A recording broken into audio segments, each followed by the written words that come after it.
Excerpt from The Hunger of Memory by Richard Rodriguez. I have taken Caliban's advice. I have stolen their books. I will have some run of this isle. Once upon a time, I was a socially disadvantaged child, an enchantedly happy child.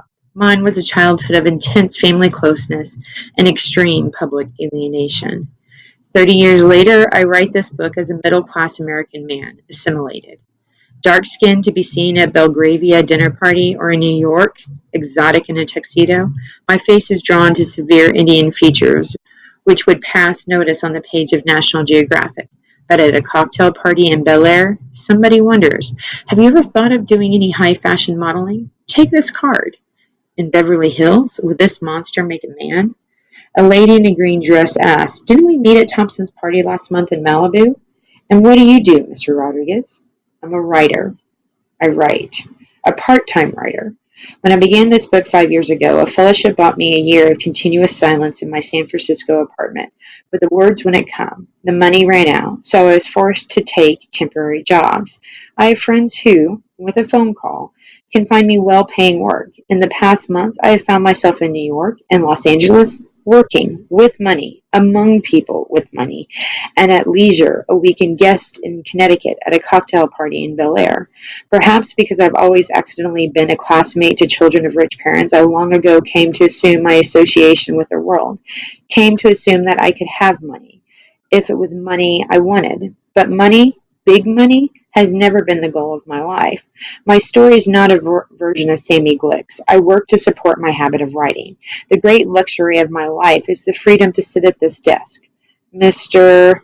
Rodriguez, the name on the door, the name on my passport, the name I carry from my parents, who are no longer my parents in a cultural sense. This is how I pronounce it. Rich Herd Rodriguez. This is how I hear it most often. The voice through the microphone says, ladies and gentlemen, it is with pleasure that I introduce Mr. Richard Rodriguez. I am invited very often these days to speak about modern education in college auditoriums and in holiday in ballrooms. I go, still feeling a calling to act the teacher, though not licensed by the degree. One time, my audience is a convention of university administrators, another time, high school teachers of English, another time, a women's alumni group. Mr. Rodriguez has written extensively about contemporary education, several essays. I've argued particularly against two governmental programs, affirmative action and bilingual education.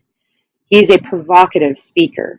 I have become notorious among certain leaders of Americans' ethnic left. I am considered a dupe, a jerk, the fool Tom Brown, the brown Uncle Tom, interpreting the writing on the wall to a bunch of cigar-smoking pharaohs.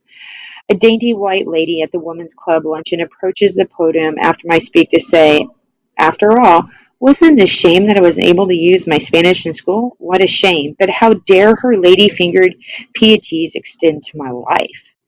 There are those in white America who would anoint me to play out for some drama of ancestral reconciliation. Perhaps because I am marked by indelible color, they easily suppose that I am unchanged by social mobility, that I can claim unbroken ties with my past. The possibility! At a time when many middle-class children and parents grow distant apart, no longer speak, romantic solutions appeal. But I reject that role. Caliban, Caliban won't ferry a TV crew back to his island there to recover his roots. Aztec ruins hold no special interest for me. I do not search in Mexican graveyards for ties to unnameable ancestors. I assume I retain certain features of gesture and mood derived from buried lives. I also speak Spanish today and read Garcia Lorca and Garcia Marquez at my leisure. But what consolation can that fact bring against the knowledge that my mother and father have never heard of Garcia Lorca or Garcia Marquez?